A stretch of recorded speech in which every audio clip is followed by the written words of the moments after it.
Welcome back, everybody. Again, we're here with Luann Dean from PAWS Humane Society. We've been talking about some of these fun summer events you guys have coming up. The third one is September 23rd, and it's called Woofstock, which is so cute. Right. This is an outdoor music festival. Oh, just like Woodstock. Just like I gotcha. Woodstock. Actually, last year was our first year for that event, and it was a lot of fun. We had a great time. We had a great time until the rain came, which is kind of like Woodstock anyway, you know, with the rain and stuff. Everybody was playing in the puddles, including the dogs, but it was a great time. This year, we're going to be holding it at the Rockford Speedway. And again, it's on September 23rd. It's a Sunday, so you can bring the family out, bring your dogs out for sure, from 12 to 7. Oh, that's so cool, because usually you go to concerts and you can't bring your pets. No, this we encourage people to please bring their animals. As long as their animals are up to date on their shots and everything, you know, that's fine. Just bring them out and have a good day with us. We've got 5 bands that are playing lined up, and we've got vendors, music, raffles. So it's a really fun day. That should be so much fun. Now, you did this one last year. How did the dogs react to the music? They liked it. Really? They liked it. How can you tell if a dog likes music? You know, well, they were playing frisbee, and we had water pools for them and stuff, so they were, you know, getting to play in the water pools because it was hot. That sounds like dog heaven. Yeah. So the concert didn't bother the dogs, I guess, at all? It didn't. I'm assuming you keep it at a reasonable volume, so it's not, Yeah, you know. and it's fun music, you know. It's of that era, which is 60s, 70s type music. Okay, so it's like family friendly. It is. A lot of people recognize the music and stuff, so it's fun. It's a lot of fun. What a cool idea. A lot of these events you're talking about are in like their second year or their third year.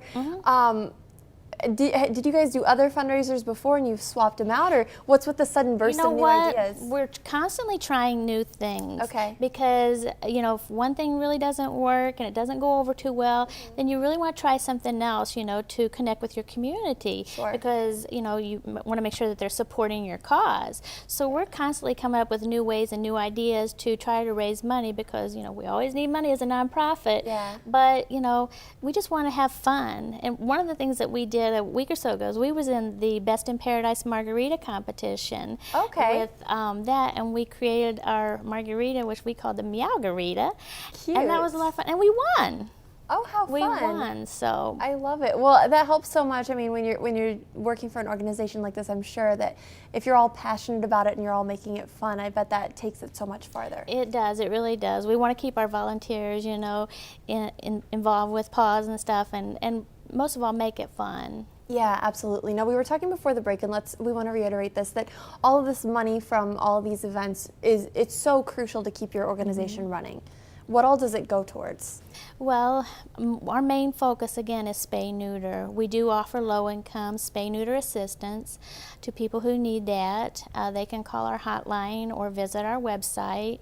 Our hotline number is 815-299-7297, or PAWS. And our website is www.pawshs.org. Which is PAWS Humane Society. Right, .org. I bet there are a lot of people out there who, honestly, if you can't afford to spay or neuter your pet, that's something that you put on the back burner. So you do have programs available for them? We do have programs available for that, yes. They can give us a call. Some of the other things that we help fund is, again, our humane education. We, of course, want to educate the school children and stuff, but we also want to educate the public. Sure. And by doing that, you know, we want to be involved in the community. We want to go out and do events and stuff. So those really are kind of our 2 main focuses that we do. What age of kids do you try to get this message out to as far as how to approach animals and how to treat animals? You know, the younger the better. Okay. The younger the better, because children have a natural curiosity. Sure. And they want to go up and they want to touch an animal, or they want to pet it, and they want to, you know, kiss it or whatever. But we just want to make sure that they understand, you know, you have to ask first. You have to ask permission, because you don't know if that dog is not been trained, or, you know, what the situation is with it. So always be careful. If parents are wondering, because obviously not every single child is gonna cross your path, if parents are wondering what they can do to explain these concepts to their kids just at home. Do you guys have stuff on your website, or what would you recommend that parents say to their kids? Well, I would just, as a parent, I would always say, when you approach an animal, always make sure that you ask first. Ask the owner. Ask the owner first. Ask the owner if you can pet their dog, or if they see a dog out or something like that. Don't approach a dog that you do not know, because you don't know if that dog is a mean dog or if it's a happy dog. Yeah. So you always just want to make sure, don't approach an animal that you do not know. It's like, are you a good witch or a bad Are witch? you a good dog or are you a bad dog? Yeah, exactly. And not that we don't love all the dogs, but it's just important. You don't, especially for a little kid, you don't want to get hurt. Right, because children, they think all dogs want to love them and pet them and kiss them. So yeah, just be careful. I actually have a scar on my hand from where a poodle bit me when I was 4 years old. I went up to it, and it was so long ago, I don't remember if there was an owner around to ask, but it was somebody's poodle in their yard, and I went up to pet it, and the poodle was having none of it. And I mean, that always stuck with me, that not every dog wants you to come up and say hi. And that's a fear factor too.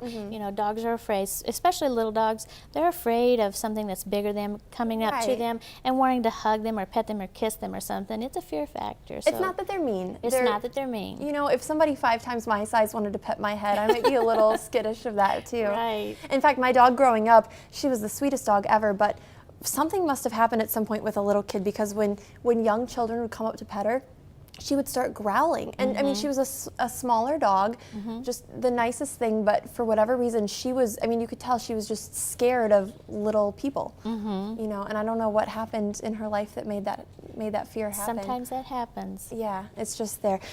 So we've got Woofstock September 23rd, and then we're looking all the way ahead to next February. Right. You're already planning the fur ball. We plan it, absolutely. The month after we're done with fur ball, we start planning for the next year. It's like the Oscars. It is. It's like prom, where everybody gets dressed up, right? Gotcha. But it's going to be February 9th, 2013. It's at Giovanni's, and it's a great time. This past year we had over 400 people. Wow. And we had a ton of silent auction items. We had great live auction, and we had raffles. And we also had our mobile adoption vehicle there, which was great. That was the first time that we ever had it out, and we let the public see it, and the media as well got a chance to see this, new venue of adoptions for us. Well, yeah, let's talk about the adoption vehicle, because it is relatively new. And how has this changed the way that you operate with the community? You know what? We were very fortunate to get a grant from the Petco Foundation for this vehicle. It's a 32-foot RV. It has 17 cages on the inside, and we can take it anywhere on the road. We call it our MAV, which stands for Mobile Adoption Vehicle.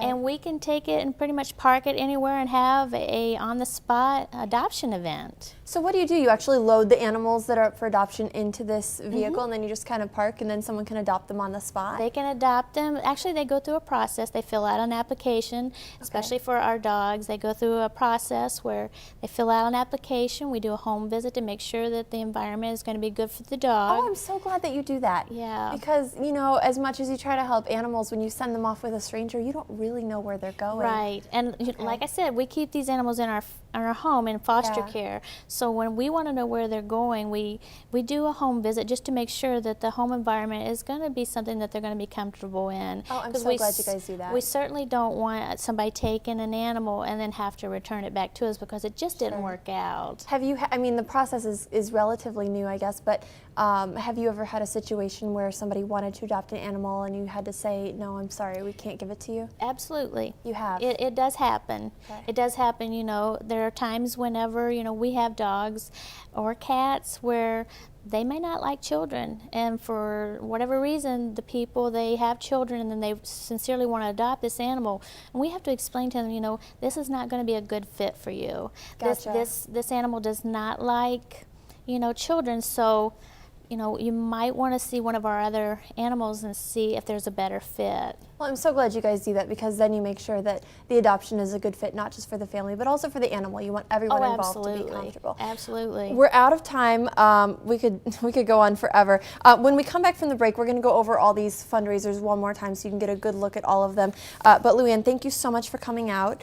And if you want more information, just go to this website, PAWS HS, that stands for pawshumanesociety.org. We'll be right back.